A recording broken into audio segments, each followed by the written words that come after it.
It's my pleasure to be on Long Island this afternoon.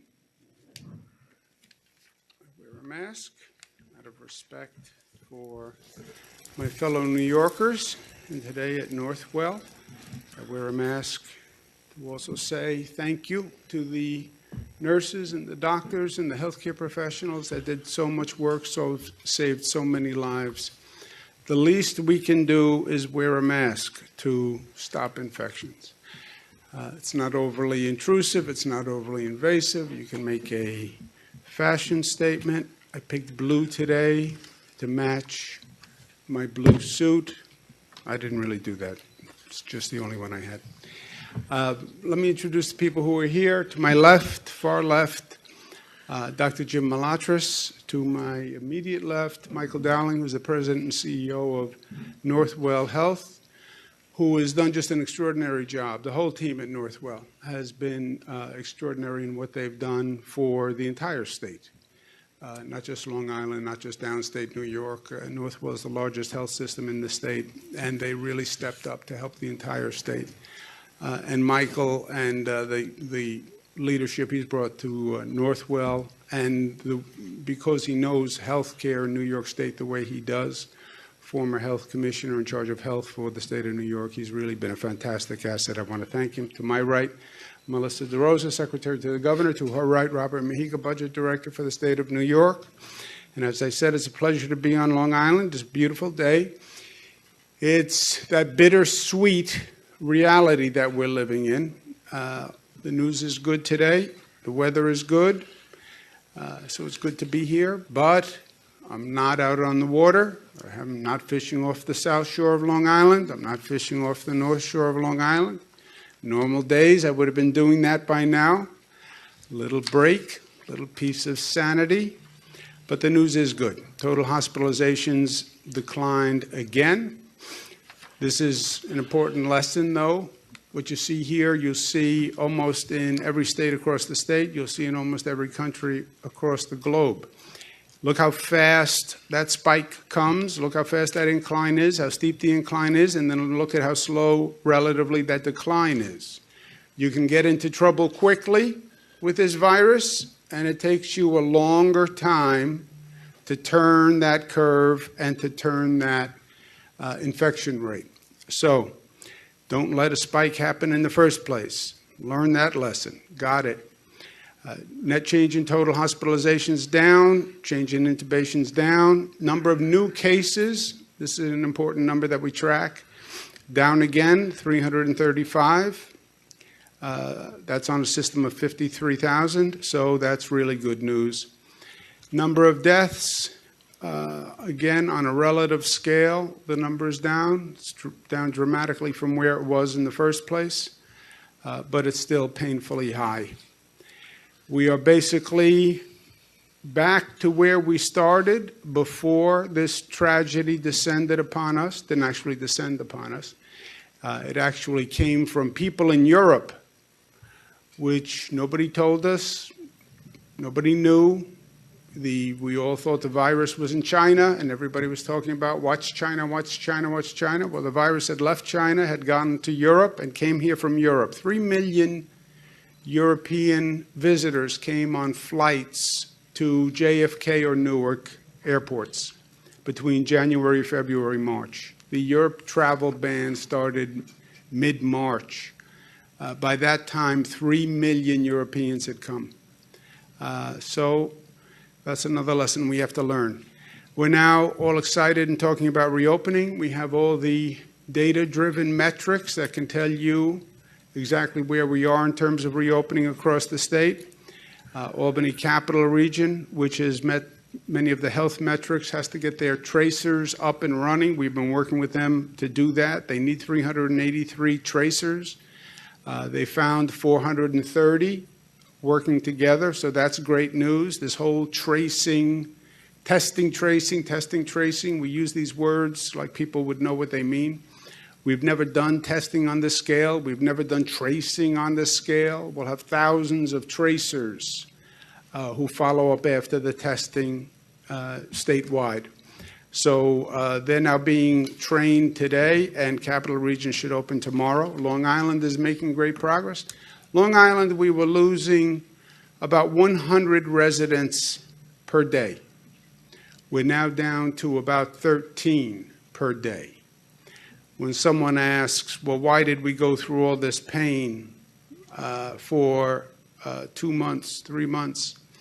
Because we saved lives, that's why. Because we saved lives. And if we didn't do what we did, that number of 100 per day would have kept going up. That's why we did what we did. Did it work? You're darn right it worked. We've saved many, many lives. And you look at the curve in New York versus the rest of the nation, we're going down. Many parts in the nation, the curve is still going up. Nassau County is now eligible for elective surgery and ambulatory care. Anyone who needs health service should get it. There's no reason not to go to the hospital, no reason not to go to the doctor's office, and many reasons why you should go. Denial is not a life strategy. If you have an issue, get it tested, get it resolved. We're also looking at a pilot program over the next 2 weeks to start to bring visitors back to hospitals. That's going to be run by the Greater New York Hospital Association in downstate and Health Association of New York State upstate. There'll be a number of hospitals participating in that. Northwell has a number of hospitals. But this is getting visitors back into hospitals with the right precaution, with the right equipment. But it is terrible to have someone in the hospital and then that person is isolated, not being able to see their family, friends. I understand the health reasons for that. We were afraid of the virus spread, but this is a pilot project to see if we can bring visitors in and do it safely. We're now taking steps to do further reopening with fewer crowds. I'm very aggressive on encouraging sports teams to start and to operate without fans. This is more an economic calculus for different sports. Some sports franchises can make this work easier than others. It depends on the economics of that sport and how much is determined by selling seats in the arena or the stadium, et cetera. But to the extent they can start, I encourage them to start. The state will work with them to start. Downstate, we have a number of sports teams. When a team plays, even if there's no one in the stands, it gets broadcast, and that gives people at home entertainment value, something to participate in. Another reason, frankly, to stay home as opposed to go out, and staying home is good right now. So I encourage the sports teams, and again, New York will be a full partner. Anything we can do to make it happen and make it happen safely, we will. Memorial Day is coming up. That is an important American tradition. We want to honor our veterans, and we want to make sure that no matter what happens, we are still honoring our veterans. The state will allow ceremonies, local ceremonies of up to 10 people or less. We hope that those ceremonies are broadcast, televised in their areas so people can be part of honoring that tradition. Local governments can make a decision that they don't want those ceremonies to happen. They don't want 10 people gathering. 10 is the CDC guideline, is for 10 people gathering. That's where the state got the recommendation from the federal CDC. But I can understand the difference of opinion, so we'll leave it up to local government. Vehicle parades, I think, are appropriate and should be encouraged. And again, this is an important tradition. Many people lost their lives. This is important to many, many families all across this state and nation.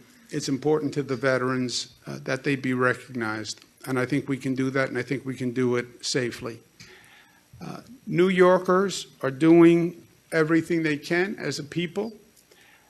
Our response has been probably the most demanding in the country because we had the largest number of cases. But every step of the way, New Yorkers have stepped up.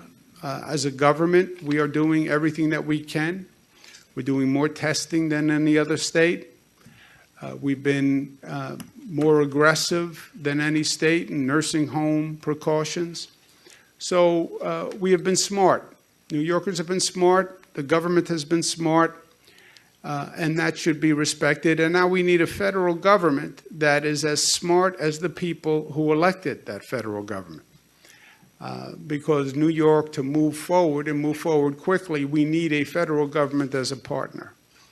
They're now in the midst of running a number of programs that provide cash benefits to corporations. Let's make sure when we're giving those corporations funding that the corporations are actually acting on behalf of Americans. I proposed something called the Americans First Law. Not America First, Americans First Law. We learned the hard way in 2008 that you can see government provide billions of dollars to corporations to, quote unquote, stabilize the economy. We did this after the mortgage scandal. We gave billions to the banks, remember, because they were too big to fail. So we had to give billions of dollars to the banks. What did the banks do? Many of them turned around and gave themselves bonuses. And they gave themselves parties and end-of-year bonuses and special pay bonuses. These are the same banks that created the mortgage fraud in the first place, then get bailed out by the taxpayer, and wound up having parties at taxpayer expense. I fear what they're going to do this time is they'll take the money from government, but then they'll lay off workers. They're already talking about it. You see these corporations talking about getting lean and restructuring. That means downsizing. Why? Because they think they have an opportunity. Now many of the employees have been laid off temporarily or temporarily at home. The corporations think this is an opportunity to reopen with fewer employees. It would be such a scandal if corporations now took taxpayer dollars and then laid off workers and reopened. It would be such a scandal and a fraud if these corporations were allowed to receive government money, lay off workers, and then government taxpayers had to subsidize the workers who were laid off. So my law is very simple. If you take government funds, you must rehire the same number of workers you had pre-pandemic. If you take government funds, you must rehire the same number of employees you had pre-pandemic. If you want to lay people off, if you want to get lean, if you want to restructure, fine. But don't use taxpayer money to subsidize it. And don't think taxpayers are going to pay you to lay off employees and then wind up with an unemployment problem at the end of the day. That's what happened in 2008. I was Attorney General. I brought the cases afterwards. I brought actions against AIG and against banks like Bank of America that took these bailout funds and then gave themselves bonuses and parties. Don't make the same mistake twice. The American taxpayers are doing what they have to do. Don't make fools of the American taxpayers. Second, Washington was very quick to fund businesses and corporations. The bills they've passed thus far have been about funding corporations and businesses to prop up the economy. Fine. Who did they not fund? They didn't fund state governments and local governments. Who do state and local governments fund? They fund the hospitals, they fund the police, they fund the firefighters, they fund the school teachers, they fund the food banks. Why was Washington so quick to fund the corporations and the big businesses, but now they have to think about whether or not they want to fund state governments and local governments, the hospitals, the police, the firefighters, school teachers? What sense of priority do you have that you see so clearly the need for corporations, but you don't see the need to continue basic services. And what makes this so offensive to me, you turn on the TV, you see all these ads praising the healthcare workers and the nurses and the doctors who saved so many lives and worked so hard, and the first responders who went out there. They're the heroes of today. And they are. And they are. And they should be acknowledged. And they should be funded. If you don't fund New York State government, you know what that means? That means I have to cut aid to Northwell, to hospitals, to nurses, to doctors. It means I have to cut aid to local governments that fund police and firefighters. I have to fund funding to schools, teachers, who also have been heroes doing remote learning, etc. It's about priorities. It's about values. And I understand the large corporations are the ones who fund the political accounts of these elected officials. But let them remember that they get elected by the people. People still vote. People still matter. Show the same consideration for the workers that you showed for the corporations. That's all I'm asking. And that's the Americans' First Law and state and local government. And this is not a partisan issue. This is not Democrats versus Republicans. I have stayed 100 miles away from any politics all through this. This is no time for politics. And this is not a political divisive issue. This is all the governors in the United States. National Governors Association represents all the governors. The White House left it to the governors to do the reopening, right? All the states are doing the reopening. You can't tell the states, go reopen, figure it out, and then not provide them with the funding to do it. The head of the National Governors Association is a Republican governor, Governor Hogan. I'm the vice chairman of the NGA. I'm a Democrat.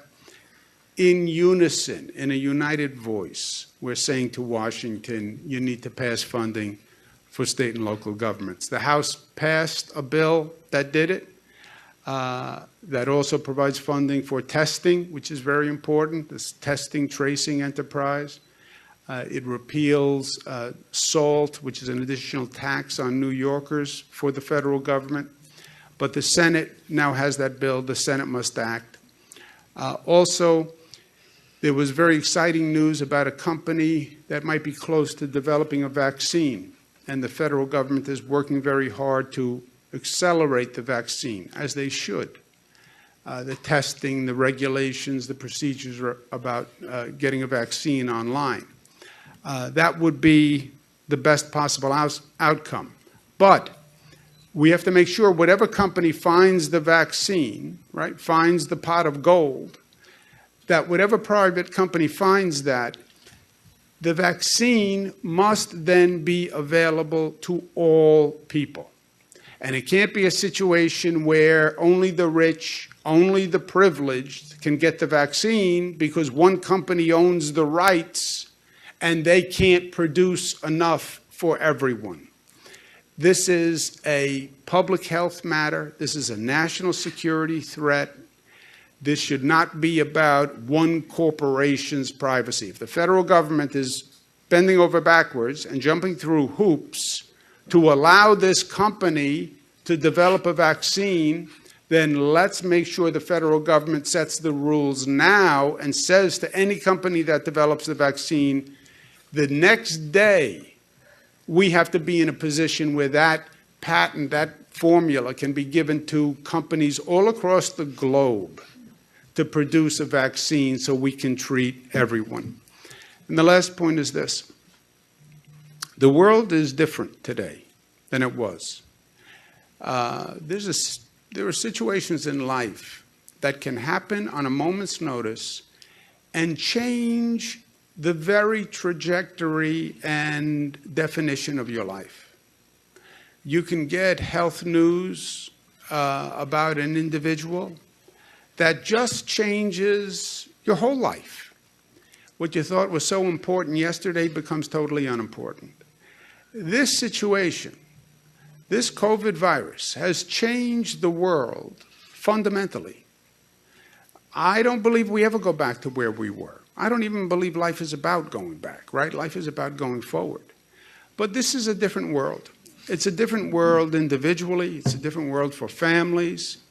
We're all trying to recalibrate and reassess who we are and how we live and what's important, what's not important.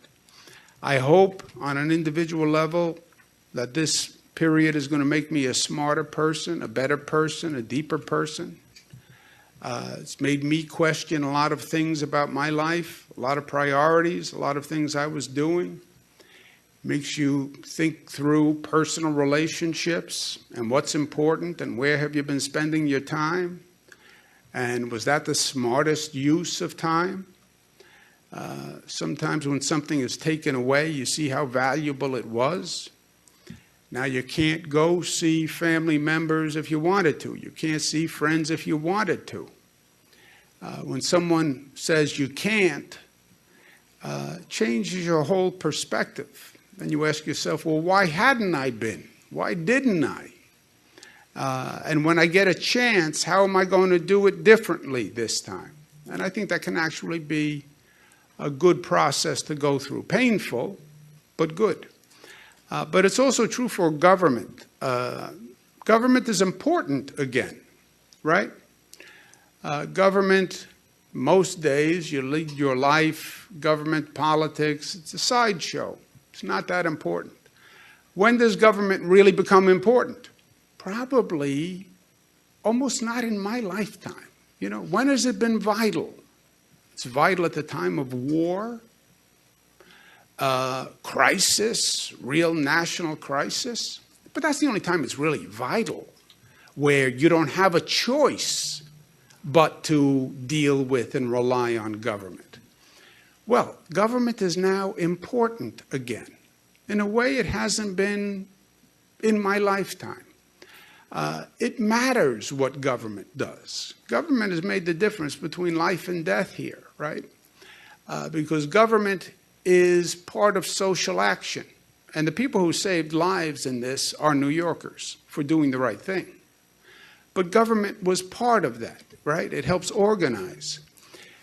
Today, government's going to be held to a different standard. And it has to be fundamentally different. It has to be smarter than it was.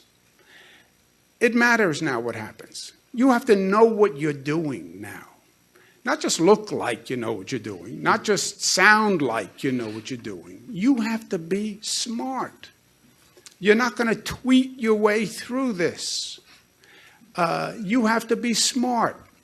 You have to be competent at what you do. There's something called government, and you either know how to do it or you don't know how to do it.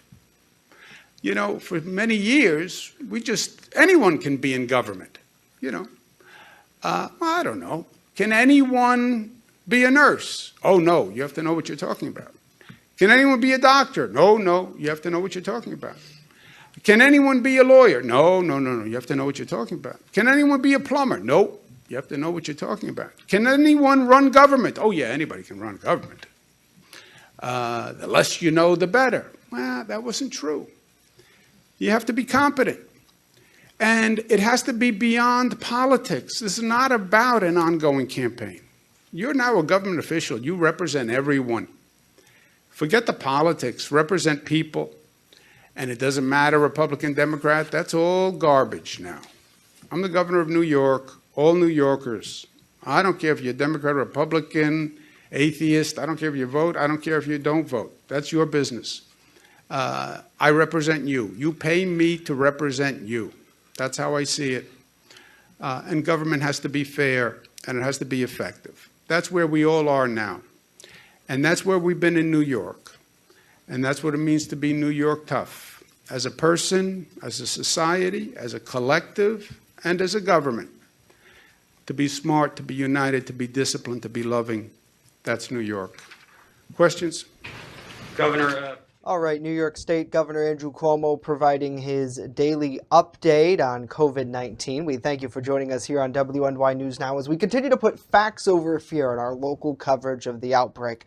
Programming note for everyone, our News Now at Noon show, which was scheduled to kick off about 27 minutes ago, is going to start right now, coming up at 12:30 here on Facebook Live. So all you got to do is refresh your page for that. On the show, we have Jamestown Mayor Eddie Sundquist talking about the reopening process and what that means for us here in Jamestown. Plus, we hear from county officials and we update you about the status of this year's Chautauqua County Fair. All that and more coming up live here at 12:30 on WNY News Now's Facebook Live and our 24-hour streaming network. Hope to see you there.